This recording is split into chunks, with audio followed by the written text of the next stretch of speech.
എടുത്ത് ഈ മണ്ണാങ്കട്ടയും കരയിലക്കിളിയും ഉണ്ടായിരുന്നു. അന്നേരം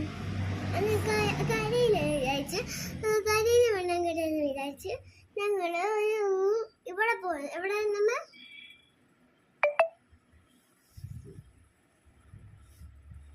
കാശിക്ക് പോവാൻ തീരുമാനിച്ചു.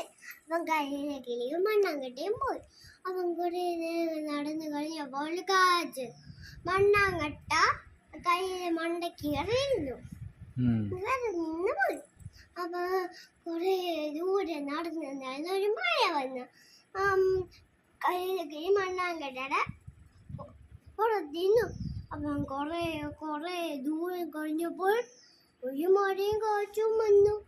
അപ്പം കയ്യിലക്കിളി അങ്ങ് പറന്നു പോയി. മണ്ണാങ്കട്ട അങ്ങ് പൊണ്ണായിപ്പോയി.